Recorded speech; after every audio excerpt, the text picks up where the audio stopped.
quoi bon avoir quelqu'un qui accumule des diplômes et qui n'a aucune expérience et quand il va arriver, il est super diplômé et il n'a pas de compétences. C'est occupe dans la structure où moi je travaille, qui sont devenus à un niveau des ingénieurs, des superviseurs des travaux, mais ils étaient des simples techniciens. J'en ai eu d'autres qui étaient dans le parcours, au niveau théorique, ils n'ont pas eu la chance, mais au niveau pratique, parce qu'il avait la capacité d'apprendre et la volonté d'apprendre, il a gravi les échelons. Bonsoir, Jacqueline Caridas Moulamba. Bonsoir, Monsieur Sephoria, et merci pour l'invitation. Comment allez-vous? Je vais très bien, merci. Vous vous sentez à l'aise? Absolument. Ma première question. Pour vous, que représente la jeunesse? Je vais au risque de dire ce qui est tellement populaire. La jeunesse, c'est notre avenir. C'est l'avenir du pays. C'est l'espoir. C'est la force. C'est le potentiel. C'est tout ça. C'est notre devenir, point final. C'est vrai que c'est l'avenir, mais moi, dans Data Market, j'aime bien dire ceci.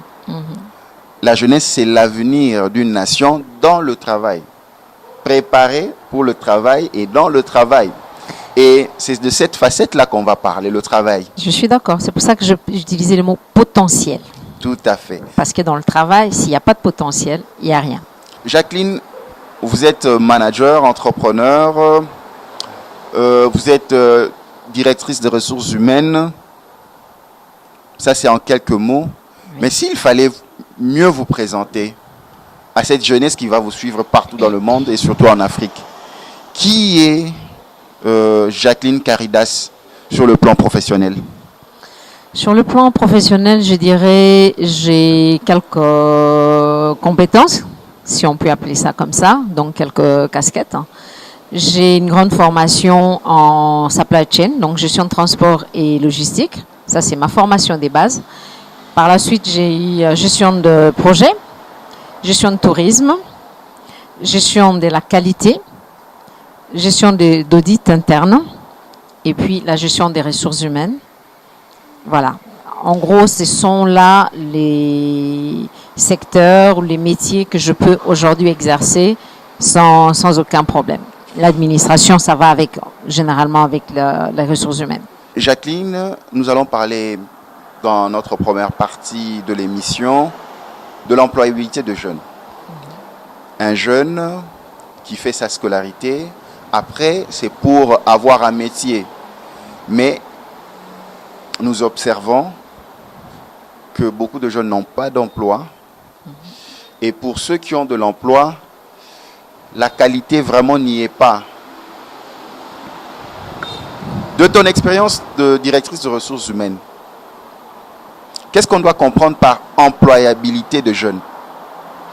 Bon, moi je scindrais ça à deux niveaux.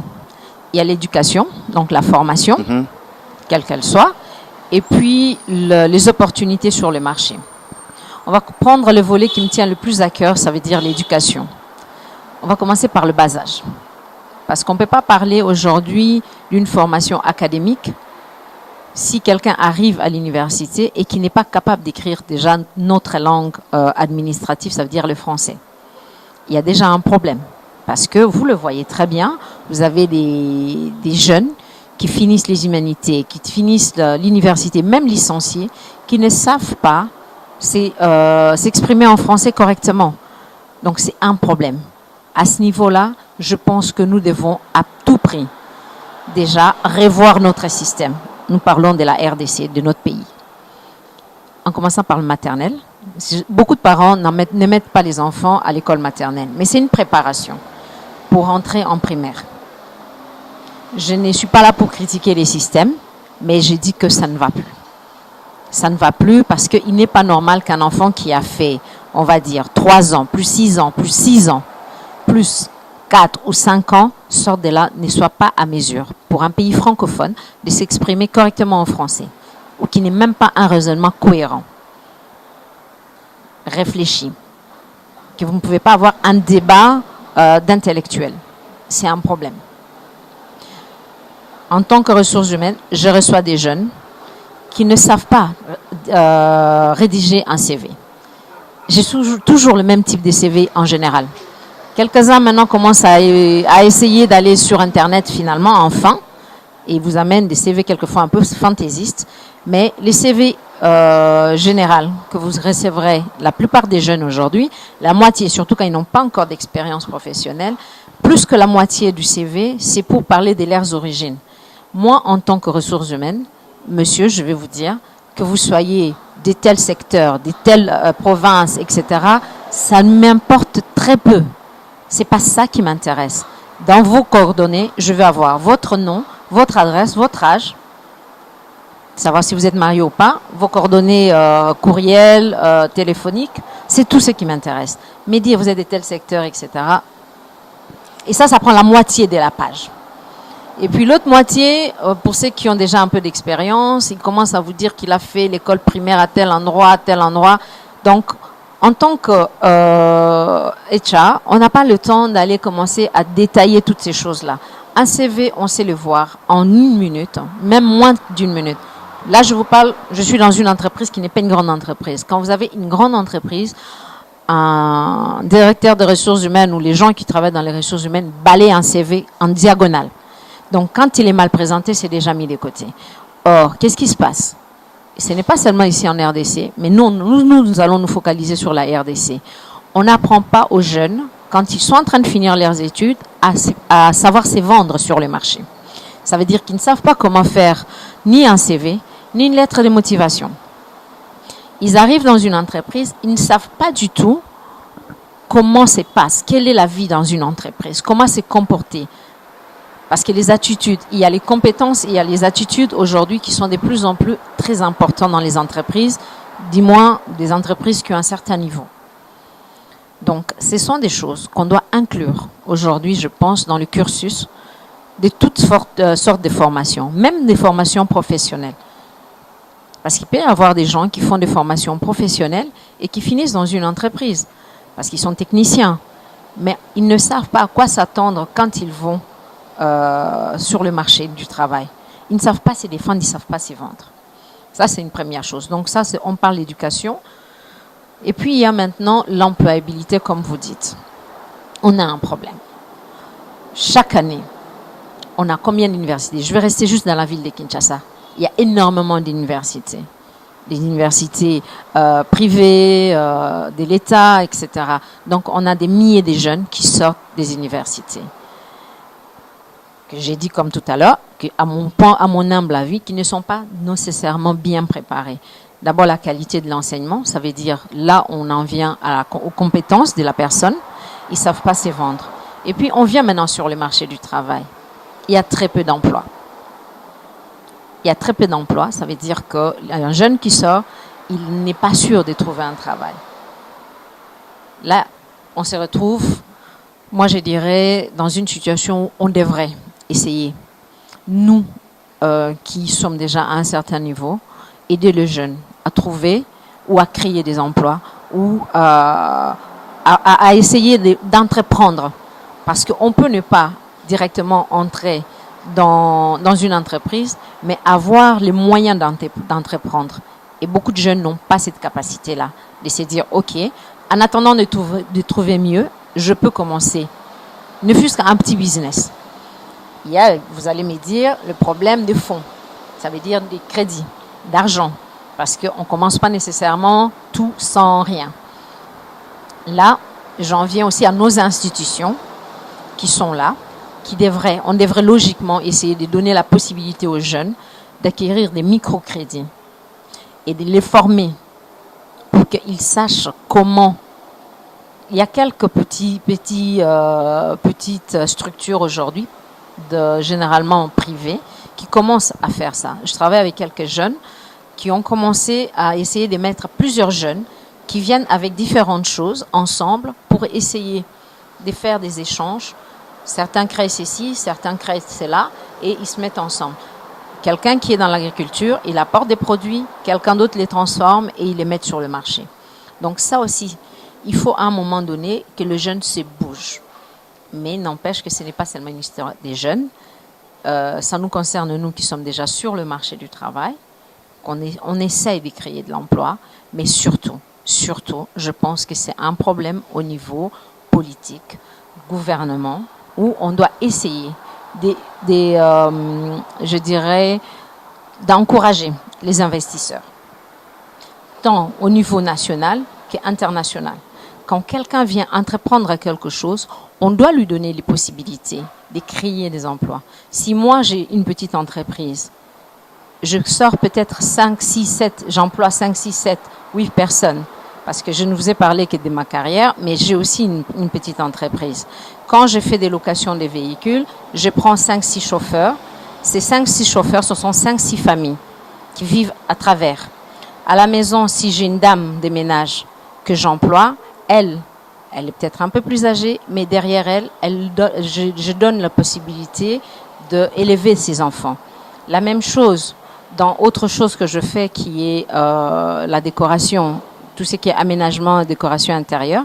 Quand je prends des jeunes ou même des papas, j'essaie plus de travailler avec des jeunes pour leur donner des opportunités. Je les amène sur des chantiers, c'est pour qu'ils puissent avoir un travail. Jacqueline, je vous ai suivi attentivement. Vous avez essayé de donner un panorama de la réalité sur le plan employabilité, en commençant par lui-même l'acteur, le jeune qui va chercher de l'emploi, sa formation et arriver à l'observation de l'état des décideurs qui doivent accompagner les chefs d'entreprise. On va aller étape par étape. Par rapport à la formation, vous avez relevé que déjà, dans l'esprit, le jeune qui est formé ne connaît pas c'est quoi une entreprise. Non. Qu'est-ce qui se passe dans l'entreprise? La plupart, non. L'enseignement universitaire ou supérieur devra être en symbiose avec ce qui se fait en entreprise pour augmenter plus de chances aux jeunes d'accéder à l'entreprise. Et puis, il y a un autre élément. Dans la formation, l'administration, il faut écrire, il faut comprendre. Donc, si vous ne faites pas l'administration en français, peut-être ça sera en anglais, mais la structure même de la personne, lorsque vous leur faites par exemple des tests psychotechniques, psychomotrices, l'agencement dans l'administration, vous remarquez cela. Maintenant, quelles sont les propositions que vous pouvez faire aux décideurs et aux instituts de formation, aux universités, pour être en symbiose? Il y a beaucoup qui ont décrié l'ancien système éducatif belge, qui n'était pas spécifique par rapport aux besoins de l'entreprise, mais qui restait plus généraliste. Qu'est-ce que vous pouvez dire par rapport à cela? Je vais prendre juste les derniers points. Est-ce qu'on a changé ces systèmes? Que je sache, non. On continue exactement dans le même système. Donc, je pense que qu'on soit dans les systèmes, c'est une chose, mais le monde bouge. Le fait que le monde bouge, on doit pouvoir aussi accompagner. Le monde, nous sommes dans la globalisation. Ça veut dire qu'il n'y a plus de frontières. Pour l'emploi, pour l'éducation, pour tout. Mais est-ce que nos jeunes, à nous, sont-ils suffisamment formés pour être compétitifs sur le marché? Je pense qu'au niveau académique, scolaire et académique, on doit introduire certaines matières. Une autre façon de voir les choses. On doit pousser les jeunes à réfléchir et non pas à faire du par cœur comme moi j'appelle. Donc, il a une matière, il apprend par cœur, il réussit son année, c'est bien. Mais est-ce qu'on lui apprend à réfléchir? Est-ce qu'on apprend aux jeunes à lire d'abord? Ça, c'est un problème. Moi, je me rappelle quand j'étais à l'école secondaire, on avait un nombre de livres qu'on devait lire et faire un résumé. Aujourd'hui, combien de jeunes lisent? Combien de jeunes ouvrent un livre? Jacqueline, est-ce que vous êtes d'accord pour ce passage au système LMD, licence, master, doctorat, pour plus de spécialisation? Aujourd'hui, nous avons besoin des spécialistes que des généralistes. Vous êtes d'accord avec cette proposition? Tout dépend de comment on va structurer la chose. À quoi bon avoir quelqu'un qui accumule des diplômes et qui n'a aucune expérience et quand il va arriver, il est super diplômé et il n'a pas de compétences? C'est pas le nombre de diplômes qui va compter. J'insiste sur les compétences. Sur la compétence, elle s'acquiert. Mais c'est pas le nombre de diplômes. Vous pouvez avoir quelqu'un. J'ai des gens qui n'ont qui aujourd'hui occupent dans la structure où moi je travaille, qui sont devenus à un niveau des ingénieurs, des superviseurs des travaux, mais ils étaient des simples techniciens. J'en ai eu d'autres qui étaient des simples chauffeurs, mais qui ont pris la place des superviseurs ingénieurs parce que pendant le parcours, au niveau théorique, ils n'ont pas eu la chance, mais au niveau pratique, parce qu'il avait la capacité d'apprendre et la volonté d'apprendre, il a gravi les échelons. Donc, vous dites que... Donc ça, c'est une chose. Mais dire qu'il faut absolument passer à... Il faut absolument licence, master, doctorat. OK, on va avoir plein de docteurs. Et s'ils ne sont pas compétents, ça nous amène à quoi? Maintenant, ça nous amène à quoi? Changeons notre manière de réfléchir. Est-ce que les entreprises... Parce que les entreprises ont besoin des employés, de la main-d'œuvre compétente pour faire avancer l'entreprise. Parce que l'entreprise commence avec le processus d'embauche jusqu'à la mise en place des agents au sein de l'entreprise. L'entreprise en tant que besoin, parce qu'elle a un besoin par rapport à son développement. Il y a la technologie, il y a la technicité. Est-ce que les entreprises ne peuvent pas faire cette démarche d'aller vers le système éducatif, leur expliquer, nous sommes en RDC, nous devons nous développer, mais nous devons avoir un personnel qualifié. Mais voici nos besoins.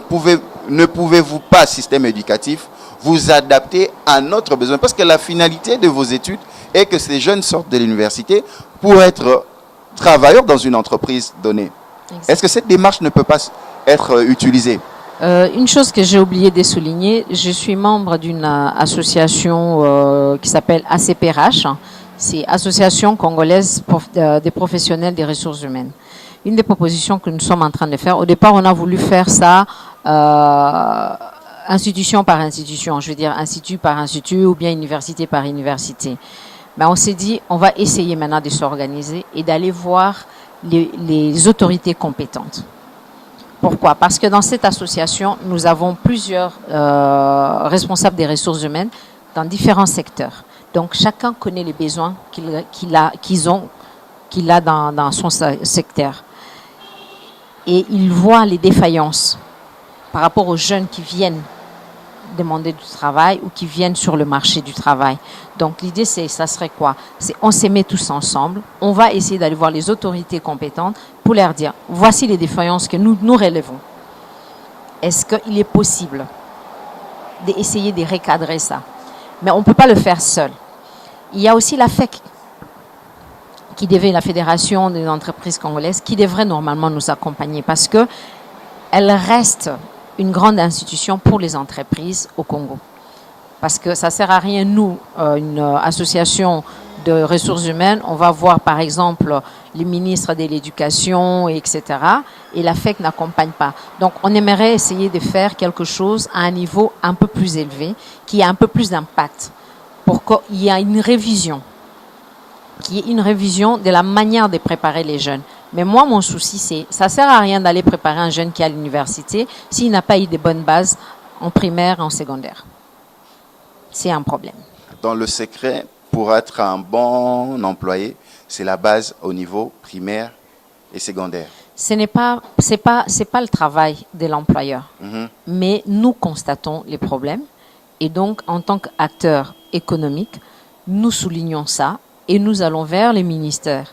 Les ministères appropriés pour dire voici ce que nous constatons.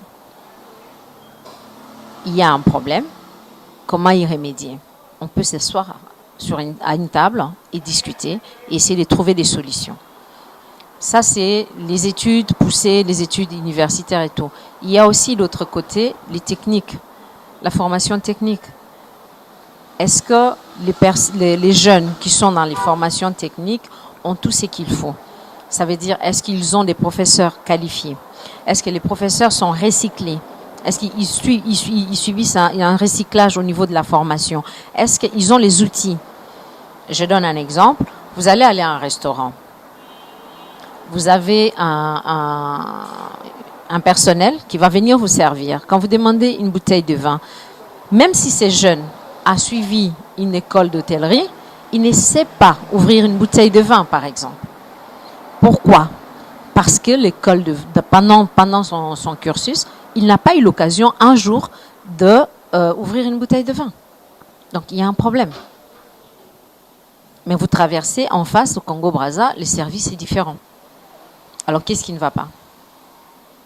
À un moment donné, on doit se remettre en question et essayer de corriger. Vous allez dans une boutique, la personne vous dit elle est vendeuse, elle a eu des cours, etc.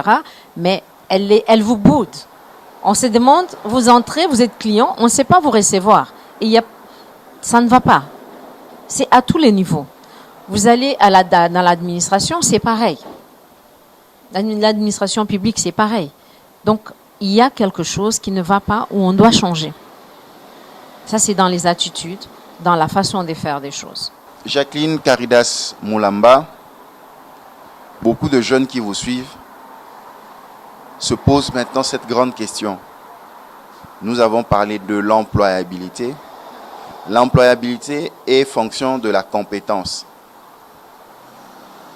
Comment développer sa compétence? Comment devient-on compétent? Vous allez parler à un jeune qui nous suit là présentement, qui voudrait savoir comment devenir compétent et être compétitif sur le marché de l'emploi. Vous, en tant que DRH. Il y a ce que nous apprenons à l'école, mais il y a la recherche personnelle. Parce que quel que soit le niveau d'études que vous allez faire, les professeurs ne peuvent pas apprendre, même si comme vous voulez axer sur la spécialisation, ok? Quelle que soit la matière que vous allez prendre, le professeur ne pourra jamais vous donner tout. Il vous donne une partie, mais vous devez faire de la recherche. Or, aujourd'hui, on a quelque chose de magique, entre guillemets, l'Internet. Les jeunes sont tout le temps sur Facebook, sur Instagram, sur ceci. Mais pourquoi ne pas utiliser ces temps-là pour faire de la recherche par rapport à ce que nous sommes en train d'étudier? Vous avez un cours d'économie, ok. Vous savez que c'est incroyable. Vous allez aller interroger un jeune qui a fini en économie et quand vous lui demandez c'est quoi OHADA, il ne sait pas c'est quoi OHADA. Il n'a aucune idée. Pourtant, il peut trouver tout ça sur Internet. Il peut faire de la recherche. Donc, il faut vouloir grandir. Il ne faut pas se contenter de ce que le professeur vous donne. Il y a ce que le professeur donne. Le professeur donne ce qu'il peut donner, d'abord parce que le temps est limité. Mais vous, quelle est la recherche que vous faites après? Comme moi, je dis, on doit éviter de continuer dans les systèmes du par cœur. C'est un peu ça. On a par exemple, dans des pays anglo-saxons, l'enfant a très peu de cours. On ne surcharge pas l'enfant pendant l'année scolaire, mais on lui donne beaucoup de travaux à faire. Ça veut dire qu'il doit aller faire de la recherche. Il est tout le temps à la bibliothèque. Ça fait aussi tourner la tête. Ça fait les cerveaux. La personne prend le temps de réfléchir. Mais si vous lui donnez des syllabus tout faits, dites-moi. Il y a ça. Et quand vous dites l'employabilité aussi, les compétences, c'est vrai que les jeunes doivent se préparer. Mais il y a un aspect que je voudrais souligner ici, qu'on retrouve aussi dans certaines entreprises, qui est triste à constater, c'est les copinages. Ça veut dire qu'on met parachute quelqu'un qui n'a même pas de compétences, mais c'est les frères d'eux, bon, dans la fonction publique, c'est encore plus courant que dans les privés, mais même dans les privés, quelquefois, on a ça. Moi, j'ai la chance de n'avoir jamais eu à connaître ça. On n'a jamais eu à m'imposer quelqu'un parce qu'il était les frères, ou la sœur, ou les fils d'eux. Mais dans beaucoup d'entreprises, surtout des grandes entreprises, on a aussi, en tant que responsable des ressources humaines, on fait des fois face à ces problèmes-là. Donc, c'est un sérieux problème qu'il ne faut pas ignorer. Alors, vous prenez quelqu'un qui n'a pas de compétences, vous lui donnez un travail, à la place, quelqu'un qui est compétent reste sur le marché à chercher, qui reste dans la rue, et vous prenez dans votre entreprise quelqu'un qui n'est pas du tout compétent. C'est pas intéressant. Jacqueline Caridas Moulamba, la place du mentorat, du coaching dans l'entreprise. Peut-on aussi compter sur ça? Il y a une chose qu'il faut savoir, c'est que la fonction des ressources humaines, c'est une fonction qui a beaucoup évolué. Peut-être dans nos pays, on ne le voit pas encore. On continue à dire chef du personnel. Généralement, quand vous dites vous êtes ressources humaines, les gens voient deux choses. La personne qui peut me donner du travail. Donc tout de suite, dès que vous vous présentez en tant que tel, les gens commencent à dire ah, est-ce que Okolo Kelanga Moussala? Ça ne fonctionne pas comme ça. Ça, c'est une première chose. Deuxième chose, dans l'entreprise, dans notre propre entreprise, on voit aussi le côté bâton, la discipline. Ça veut dire que la personne qui peut vous licencier, etc. Mais c'est pas ça le travail des ressources humaines. Ça se limite pas à ça. Il y a toute une série de procédures. Moi, j'ai la chance d'avoir travaillé mes deux derniers emplois, et là où je suis actuellement. Nous sommes certifiés ISO. Donc, nous suivons des normes standards. Nous sommes certifiés ISO 9001. Ça veut dire qu'il y a toute une série de procédures que vous devez respecter quand vous employez quelqu'un. Pendant les recrutements, il y a une procédure. Vous n'êtes pas seul face à la personne. Vous devez avoir, avant d'abord d'arriver là, excusez-moi, je vais revenir en arrière, c'est le travail du ressources humaines, c'est voir les besoins, anticiper les besoins en ressources humaines d'une entreprise. Moi, je travaille aujourd'hui dans une entreprise de télécom, on travaille par projet. Quand on est en saison basse, on n'a pas besoin de personnel. Même quand on n'a pas besoin de personnel, je recueille énormément des CV. Je les étudie à l'avance, je les classe en fonction de leur capacité ou leur technicité. Dès que nous avons un projet qui se met en route, je sais où aller puiser mes CV. J'appelle ces gens-là.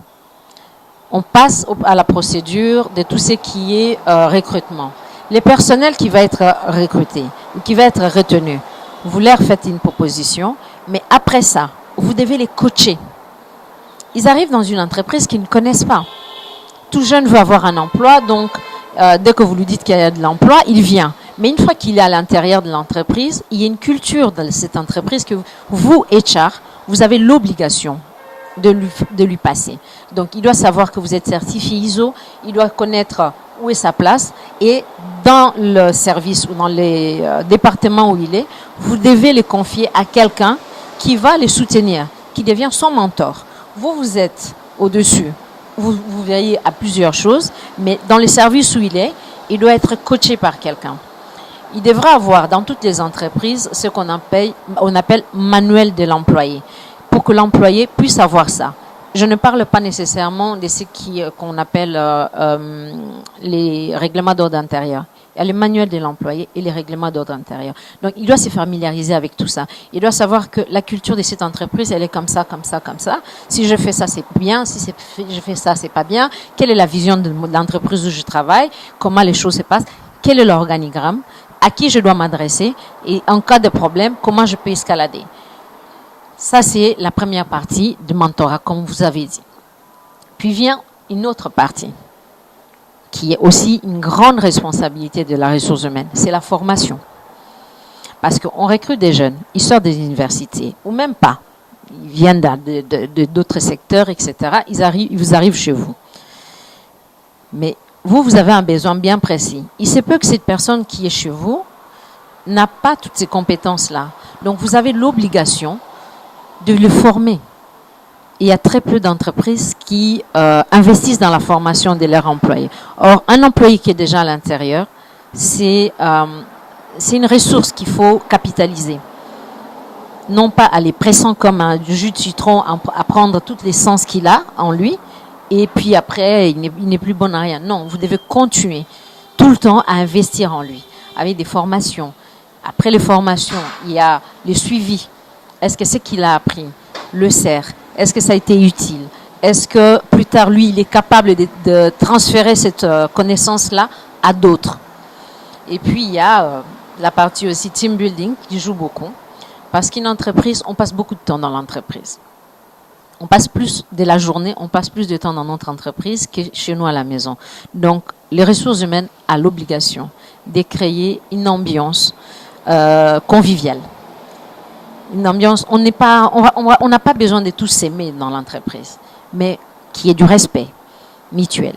Donc, vous devez aussi gérer les conflits. Vous devez aussi gérer des problèmes sociaux.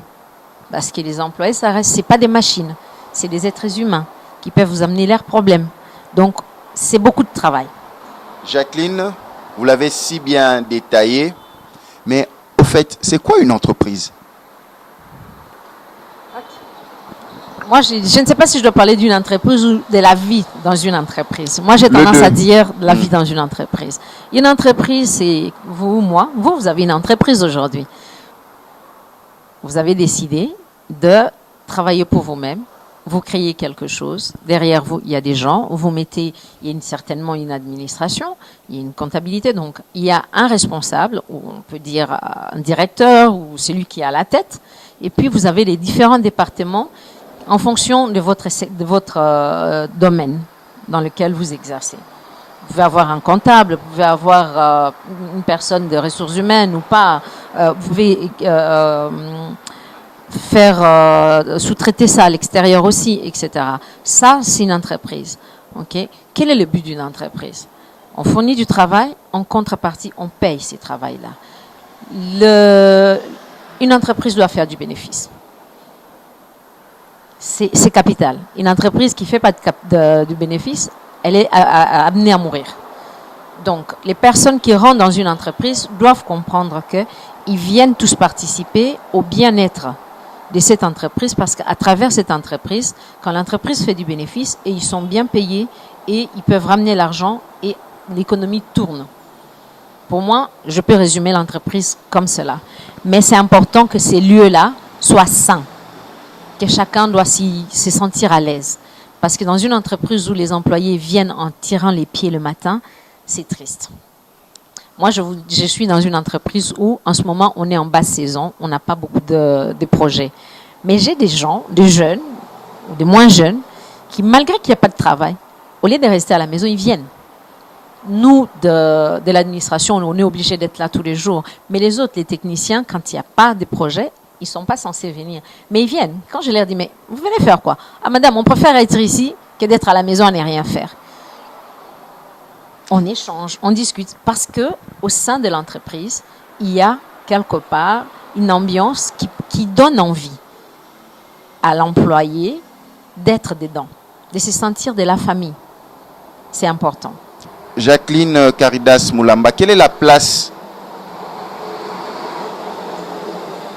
du salaire dans l'entreprise? La rémunération des employés, quelle est la place? Est-ce que ça aussi, ça impacte aussi l'employé? Bien sûr, ça impacte. Tout dépend de quels sont les niveaux des salaires que vous octroyez à vos employés. Okay? Ça, c'est d'abord, il faut souligner, c'est un élément de motivation. Un employé qui est bien payé, il a envie de faire plus. Un employé qui est très mal payé, quand vous êtes conscient que vous les sous-payez, c'est pas intéressant. C'est important. Alors, en termes des chiffres, moi je ne suis pas dans les chiffres, mais il n'empêche que c'est un coût important. Selon les activités que vous faites, ça peut devenir un coût très lourd. Parce qu'il y a les salaires. Dans les salaires, il n'y a pas que les salaires. Parce qu'aujourd'hui, tel que les choses sont faites au niveau de nos institutions, de notre administration étatique, l'employé ne sent pas la charge. L'employé, donc les travailleurs, ne sent pas la charge. En fait, chacun paye des impôts. Mais il ne le sent pas parce qu'on n'inculque pas à la personne qu'il paye des impôts. Il reçoit son aide qu'il amène à la maison. Mais dans son aide-là, il y a son salaire de base, il y a une partie qui est attribuée au logement, il y a une partie qui est attribuée au transport. Et selon les activités, il peut y avoir une indemnité des risques, etc. Puis il y a les allocations familiales. Mais à côté de ça, ça ne suffit pas. Donc l'employé s'est dit, OK, par exemple, je donne un exemple, on me paye $1000. Si on me donne $1000, lui il s'est dit, ah, je coûte $1000 à l'entreprise. Mais c'est pas ça. Il coûte bien plus que ça. Parce que l'entreprise paye quoi? Il paye, il retire à la source en réalité. Il paye les impôts à la DGI. Il paye une partie de l'INSS de 3,5% qui est la quote-part du travailleur, de l'employé. Il paye 5% en plus à l'INSS, qui est maintenant devenu CNSS, donc la Caisse nationale de sécurité sociale. Donc il paye aujourd'hui, au jour d'aujourd'hui, 8,5%. Bientôt, ça va être plus puisqu'ils veulent rajouter les allocations à l'intérieur. Au Katanga, c'est dans les 12%. Il y a aussi l'ONEM, il y a l'INPP. Donc, ça fait un coût en termes des taxes sur les salaires, qui fait que les salaires que la personne perçoit n'est pas ce que l'employé dépense. L'employé dépense beaucoup plus. Donc, c'est un coût énorme. Alors, la tendance, c'est minimiser les coûts, diminuer le nombre de personnes et multiplier les tâches pour la même personne. On est dans un monde capitaliste, donc il ne faut pas se cacher la vérité. Vous avez si bien décrit l'entreprise. Maintenant, pour ceux qui veulent travailler pour leur propre compte, des startups, des entrepreneurs, quelle est la démarche? Quelle est la vision que vous avez de ces jeunes qui veulent se livrer à créer des startups, à devenir entrepreneurs? C'est quoi la démarche? La première des démarches, je pense, c'est d'abord de s'informer comment fonctionne une entreprise. C'est la première des choses. Il ne suffit pas d'avoir une idée, un projet et éventuellement de l'argent pour se lancer. Comment fonctionne une entreprise? Quelles sont mes obligations? Vous êtes citoyen, vous ouvrez une entreprise, vous avez des obligations vis-à-vis des gens que vous allez employer, vis-à-vis de l'État. Donc, c'est la première démarche que moi je demanderais aux jeunes d'avoir. C'est de trouver des formations. Je ne sais pas si aujourd'hui l'INPP dispense ces formations-là. Dans d'autres pays où moi j'ai y à passer, comme le Brésil, il y a des institutions. Vous voulez absolument commencer un business, quel que soit le business, ils vont vous coacher. Ils vont vous donner des formations en fonction de ces business-là. Là, vous parlez des incubateurs.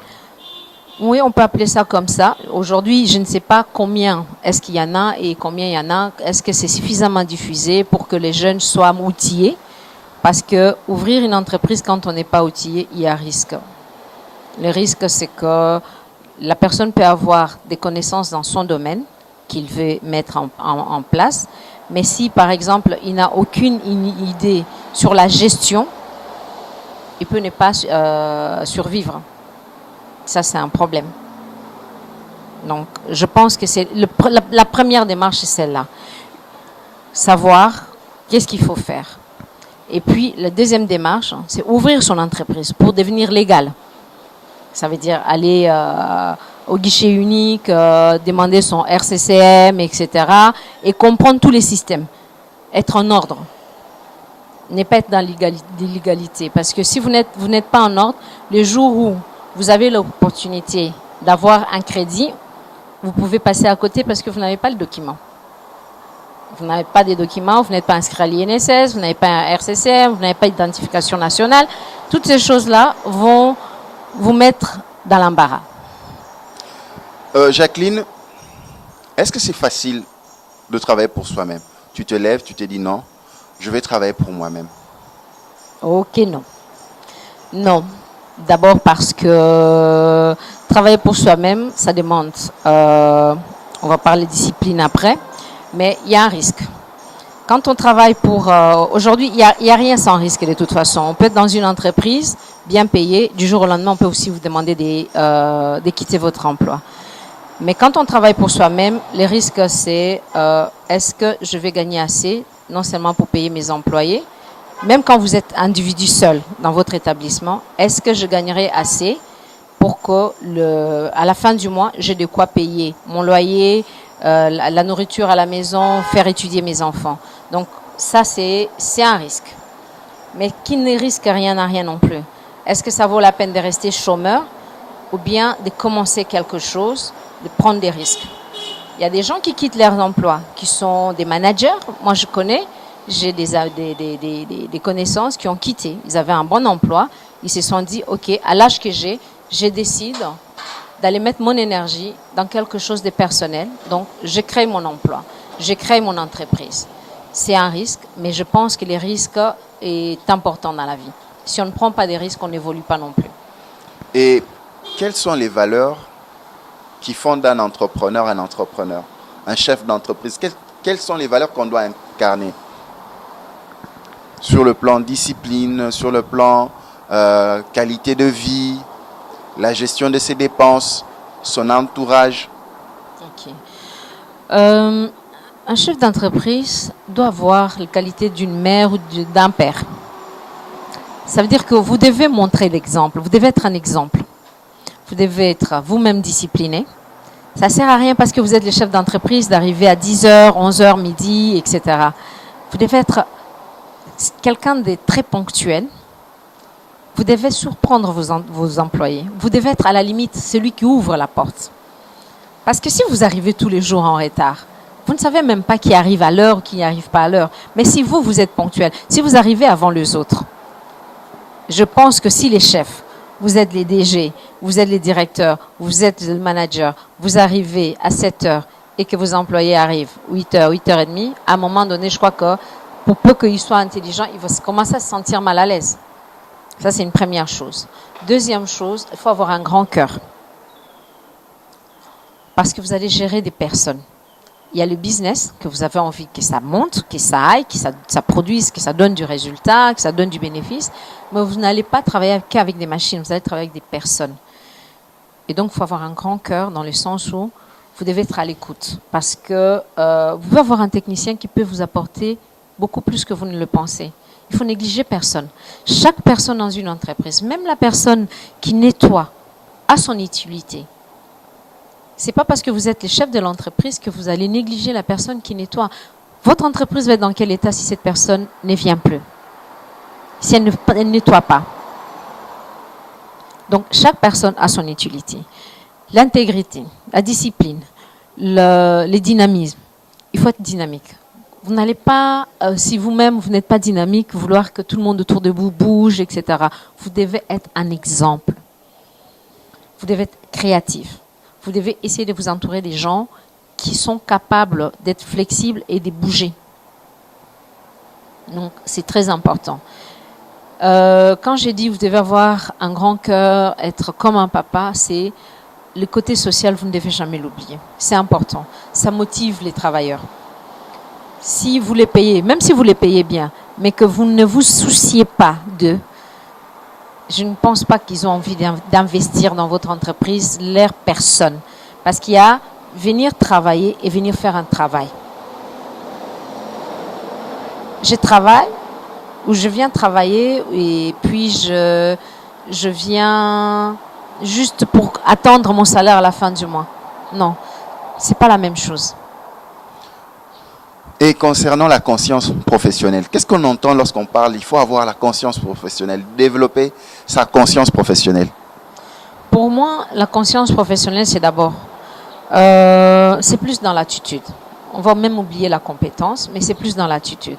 Avoir une conscience professionnelle, c'est, ok, j'ai ça à faire, on m'a donné ça à faire, j'essaie de le faire du mieux que je peux, avec toutes mes compétences, et ne pas avoir peur, quand je n'y arrive pas, d'aller demander à mon collègue qui peut avoir plus de connaissances dans ces domaines-là, ou dans cette langue-là, pour m'aider à mieux rédiger mon travail ou mon rapport. Première chose. Deuxième chose, ne pas me contenter de ne faire que ce qu'on m'a demandé de faire. On me demande, fais une recherche sur telle chose. Je le fais, je me limite à ça, on m'a demandé de faire ça, puis c'est fini. Pourquoi j'essaie de ne pas faire plus que ce qu'on m'a demandé? D'abord, ça va m'enrichir moi comme personne. J'ai tendance à dire à tous mes collègues avec qui je travaille, quand vous faites plus que ce qu'on vous demande, vous vous enrichissez. Et le jour où vous partez avec votre richesse. Je vous donne un exemple. L'entreprise où j'étais avant d'être là où je suis aujourd'hui, qui est toujours dans les télécoms, il m'était arrivé, je travaillais là pendant plusieurs années, de faire quelquefois l'intérim du DG. Il m'est arrivé même une fois pendant 3 mois d'affilée. On n'a jamais changé mon salaire. Parce que ça, c'est un problème souvent qui arrive dans l'entreprise. Dès que vous demandez à un employé de faire un peu plus ou de faire l'intérim de quelqu'un, oui, mais vous me payez quoi en plus? Je n'ai jamais reçu 1 franc de plus, 1 dollar de plus. Mais je suis partie avec beaucoup plus de connaissances. Certes, je ne suis jamais devenue DG, mais le fait de les remplacer, ça m'a donné l'opportunité de faire d'autres tâches que j'ignorais. J'ai dû être en contact avec les banquiers, j'ai d'être en contact avec les clients, donc pas les petits clients, des grands clients, des responsables d'entreprise, des grandes entreprises. J'ai eu l'occasion d'être avec des fournisseurs, des négociers. parler avec les avocats et tout. Donc ça m'a enrichi moi en tant que personne. J'ai eu cette conscience-là de bien faire et de ne pas me mettre à réclamer d'abord l'argent. Parce que ça, c'est un grand problème aussi chez nous. Les gens veulent d'abord l'argent et le travail vient après. Non, faites. Vous ne savez pas qui vous observe. Parce que le jour où j'ai demandé à quitter cette entreprise-là, on n'a pas voulu que je quitte. On a voulu que je reste. Et je suis restée en très bon terme. Jusqu'aujourd'hui, quand ils ont besoin de certaines choses, ils m'appellent. Quand j'ai besoin de quelque chose, j'appelle. Ça veut dire que j'ai eu une conscience professionnelle et j'ai eu une attitude qui était la bonne attitude, qui m'a fait ouvrir d'autres portes. Jacqueline Caridas Moulamba, nous entamons déjà la dernière ligne droite de nos échanges riches. J'apprends, je grandis. C'est très enrichissant. À ces jeunes qui vous ont suivi ce soir dans le magazine Data Market, qu'est-ce qu'ils devraient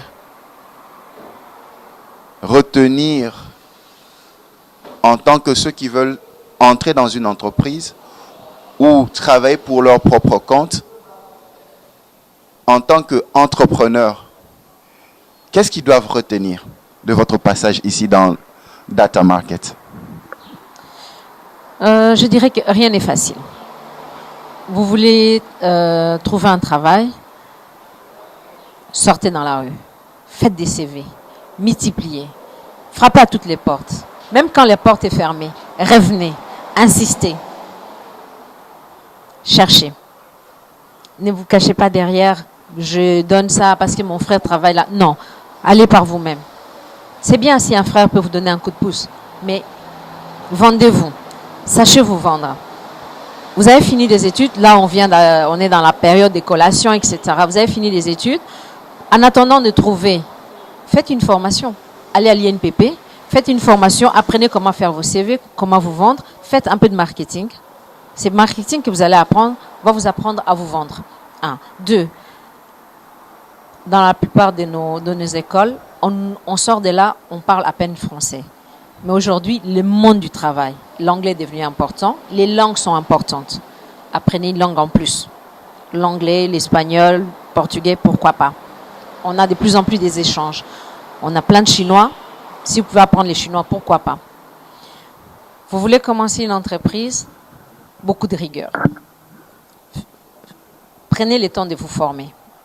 Ne vous réveillez pas un matin, ah non, moi je veux un start-up, Prenez le temps de préparer. Un projet, c'est dans la tête. Mettez-les sur un document et commencez à analyser.